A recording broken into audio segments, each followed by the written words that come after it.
नमस्ते दोस्तों, happy learning to all of you. हम लोग देख रहे थे fixed income chapter 2 which talks about bond के रिलेटेड इशू, फंडिंग किस तरीके से होती है। ये भी थोड़ा सा थ्योरेटिकल टॉपिक ही है, और क्योंकि ये थ्योरेटिकल टॉपिक है तो हम लोगों ने वीडियोस की जो लेंथ है उसको कम करके टॉपिक वाइज उसको सेग्रीगेट करने का नक्की किया था। एंड ये चीज मैंने आपको कन्वे भी की थी। इस वीडियो में हम दो चीजों के बारे में बात करने वाले हैं। एक interbank offer rate, principally LIBOR हो गया, यूरिबोर हो गया, ये सब। एंड सेकेंड, सर्टन रूल्स या certain terms about when newly issued bonds are offered, तो उसके रिलेटेड कुछ हम टर्म्स देखने वाले हैं। आप पेन पेपर ध्यान में रखें और साथ में नोट डाउन करते रहें, this is very very important. तो इंटरबैंक ऑफर रेट के बारे में जब हम बात करते हैं तो सबसे पहले दिमाग में आता है LIBOR, that is London interbank offer rate. तो यहां पे इसका ये मतलब होता है क्या कि ये लंदन में इश्यू होती है? नहीं, LIBOR is a term that is used for a rate that is published for मैच्योरिटीज ranging from 1 day, as small as 1 day to as long as 1 year। मतलब डेली बेसिस पे कई बैंक्स अलग अलग मैच्योरिटीज के लिए एक ऑफर रेट इशू करती है, जिसको हम लोग क्या बोलते हैं? LIBOR.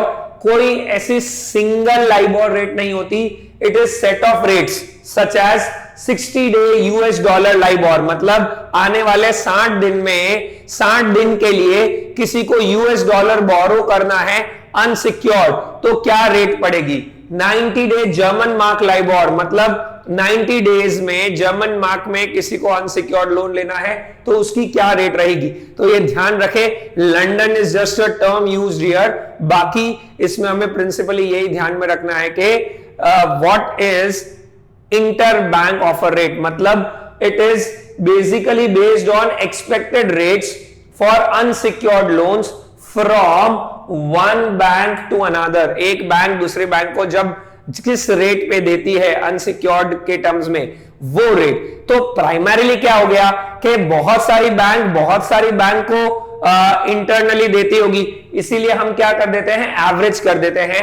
Average is calculated from survey of 18 banks, जिसमें जो हाईएस्ट और लोवेस्ट कोट है उसको हटा देते हैं। तो प्रिंसिपल जब इतनी सारी बैंक का ऑफर रेट हम आपस में लेके एक एवरेज रेट कर रहे हैं, तो हमें इंटरबैंक ऑफर रेट मतलब एक प्रिंसिपली लेंडिंग और बोरोइंग रेट का अंदाजा आ जाता है। और बॉन्ड मार्केट्स में हम इसको रेफरेंस रेट ध्यान में रखते हुए इसमें हम लोग मार्जिन ऐड करते हैं। तो ये हमारा हो गया लंदन इंटरबैंक ऑफर रेट। बार बार आपका रेफरेंस रेट पॉइंट आएगा।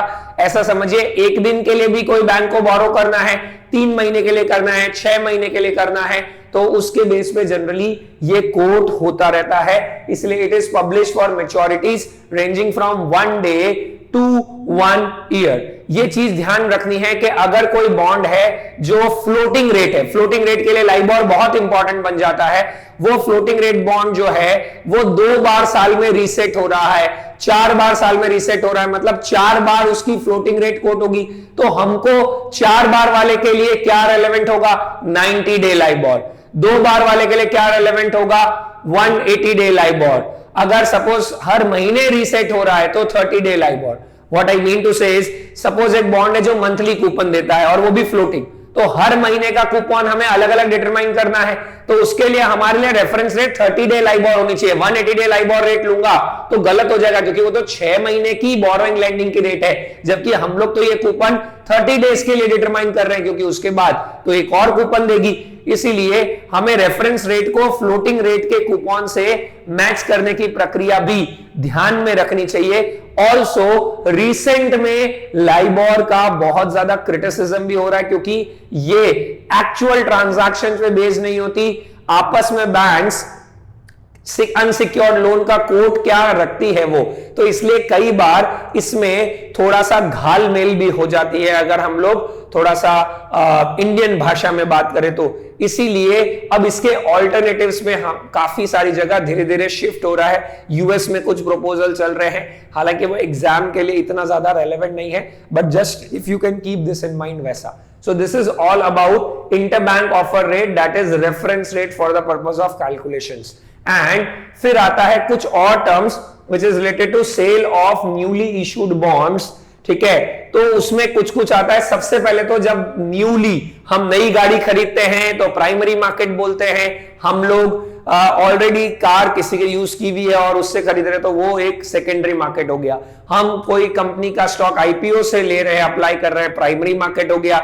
ऑलरेडी लिस्टेड है, वहां से कोई बेच रहा है, हम खरीद रहे हैं तो सेकेंडरी मार्केट हो गया। तो sale of newly issued bonds को हम प्राइमरी मार्केट बोलते हैं। जो डायरेक्टली अगर पब्लिक को ऑफर हो रहा है तो that is termed as public offering. And अगर वो सिलेक्टेड ग्रुप ऑफ इन्वेस्टर्स को ही अगर ऑफर हो रहा है तो that is termed as private placements. उसके बाद कुछ और पार्ट देखते हैं। दो तरीके से हमें जनरली इन्वेस्टमेंट बैंक्स हेल्प कर सकता है। अब ये इन्वेस्टमेंट बैंक कौन हुआ? अ सेट ऑफ एक्सपर्ट जिनको मार्केट का बहुत सारा अंदाजा है, कब प्लेस होना चाहिए, कितना प्लेस होना चाहिए, किस तरीके से प्लेस होना चाहिए, कहां कहां ऑफर होना चाहिए, क्या पार्ट रहना चाहिए। इन्वेस्टमेंट बैंक हम उस सब पे हेल्प करती है और उसी में दो तरीके से इन्वेस्टमेंट बैंक हमारे साथ हमारे को फंड्स जनरेट करने में हेल्प कर सकती है। एक, they can be associated as best efforts issue and second is as underwritten offering. Underwritten offering में क्या होगा? बेसिकली उन्होंने पूरी अंडरटेकिंग ले ली है, अगर कम सब्सक्राइब हुआ तो हम खरीद लेंगे। से फॉर एग्जांपल 1000 करोड़ का एक बॉन्ड इशू है, सपोज 900 करोड़ ही सब्सक्राइब हुआ, बाकी का 100 करोड़ जो इन्वेस्टमेंट बैंकर है वो परचेस कर लेगा। इसलिए आप बुक देखेंगे तो इसमें क्या लगेगा? उन्होंने पूरा ही खरीद लिया है, ऐसा ही मान लो, क्योंकि फिर वो बेच रहे हैं आगे। तो अगर कम पड़ा तो उनके पास रह गया। इसको हम ऐसा भी समझ सकते हैं कि पब्लिक के पास 900 करोड़ गया, जो बच गया वो लोग लिखेंगे। ये अंडर राइटिंग या अंडर रिटर्न ऑफरिंग हो गया। इसमें छोटे इश्यूज है तो ठीक है, लेकिन अगर बड़ा इशू होता है तो सिंडिकेट ऑफ इन्वेस्टमेंट बैंक्स भी आते हैं, जिसमें जो लीड कर रहा होता है उसको हम लोग बोलते हैं लीड अंडर राइटर। फिर से बता रहा हूं, बेसिकली एक कंपनी है L&T टेक्नोलॉजी, उसको बॉन्ड्स इशू करने हैं तो investment banks will help to raise funds. तो अगर अंडर रिटर्न ऑफरिंग में जा रहा है तो कल को 1000 करोड़ पूरा सब्सक्राइब नहीं हुआ तो जो अंडर राइटर बैंक है, इन्वेस्टमेंट बैंक है, वो बाकी का बॉन्ड जो डेफिसिट है वो खुद खरीद लेगी। तो बेसिकली वो पूरा ही खरीद रही है और कोशिश कर रही है बेचने का, ऐसा समझ लो। और बेस्ट एफर्ट्स इशू में क्या हो रहा है? कमीशन बेसिस पे, जितना ज्यादा बेचेंगे उस बेसिस पे उनको कमीशन मिल जाएगा। किससे? L&T टेक्नोलॉजी से। यहां पे प्राइमरीली मतलब वो ट्राई कर रहे हैं कि वो ज्यादा बेचेंगे, लेकिन उन्होंने कमिटमेंट नहीं किया कि कुछ कम पड़ा तो बाकी का पूरा हम खरीद लेंगे। So best efforts issue and under return offering. अगर बड़े हमारे 1000 करोड़, 2000 करोड़, 5000 करोड़ अगर ऐसे अगर हमारे, हालांकि ये टर्म मैं अपने टर्म्स में बोल रहा हूं, इसमें definitely depending on the market scenario and money market में क्या चल रहा है अभी उसके बेसिस पे आपको देखना होगा। बट अगर बहुत बड़ा इशू होता है तो उसमें एक सिंडिकेट वर्क करता है, मतलब ग्रुप ऑफ अंडरराइटर्स, जिसमें एक लीड अंडरराइटर भी होता है। और हमारा बॉन्ड कैसा करने वाला है, उसकी कितनी डिमांड है, व्हाट इफ बेसिस पे उसकी प्राइस कितनी होगी। अगर वो लिस्टेड हो जाता है, इशू हो जाता है, व्हाट इफ इशूड बेसिस पे उसका प्राइस कितना होगा, वो अगर हमें अंदाजा लगाना है तो उसके लिए हम जिस मार्केट में पता करते हैं तो ग्रे मार्केट, ये टर्म आपने आईपीओस के लिए भी सुना होगा, क्योंकि कई बार काफी सारी कंपनीज जिनकी डिमांड बहुत ज्यादा होती है तो उनका ग्रे मार्केट प्रीमियम चलता है। से फॉर एग्जांपल 1500 रुपए पे हमारा इशू प्राइस था कोई स्टॉक का और ग्रे मार्केट में 400 रुपए प्रीमियम मिल रहा है, मतलब लोग 1900 देने के लिए भी रेडी है। तो अच्छी बात है, और ज्यादा, जितना ज्यादा ग्रे मार्केट प्रीमियम होगा उतना ज्यादा डिमांड है उसका। तो ग्रे मार्केट हमें इंडिकेट करता है बेसिकली कि बॉन्ड आने से पहले, व्हाट इफ इशूड मतलब आने से पहले अगर ये इशू हो जाता तो लगभग कितने प्राइस पे लिस्ट होगा, वो वाला पार्ट हो गया। तो ये हमारे कुछ और टर्म्स हो गए। उसके बाद आता है हमारा ऑक्शन।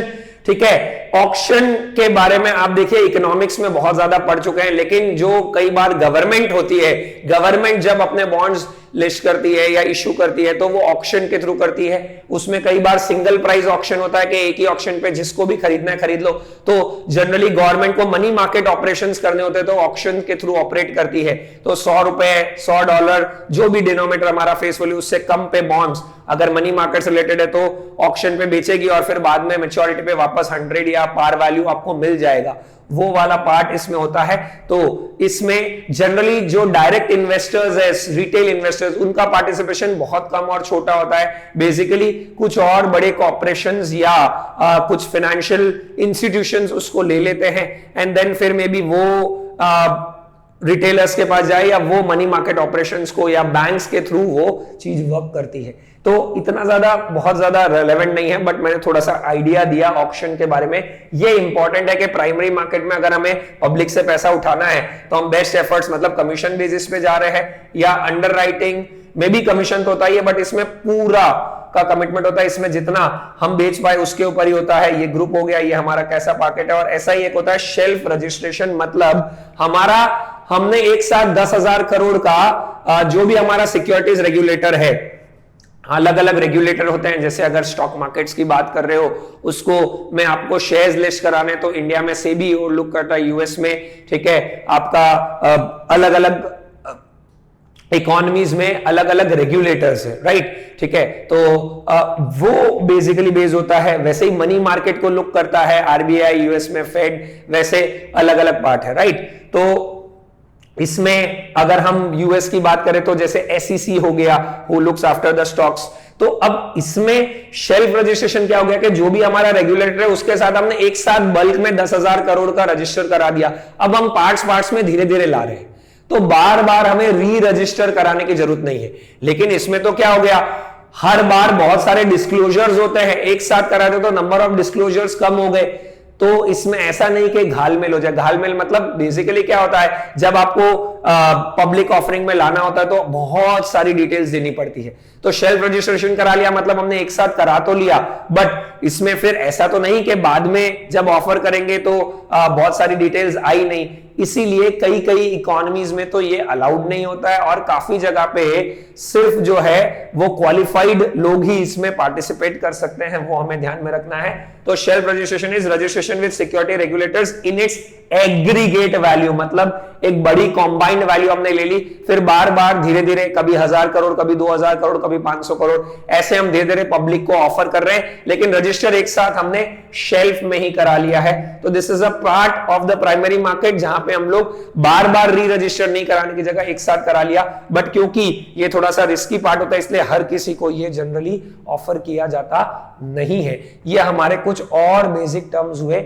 मैं थोड़ा सा आपको रिकमेंड करूंगा कि ये सारी चीजें आप पढ़े, वीडियो देखें, फिर वापस पढ़े और फिर नोट डाउन करें।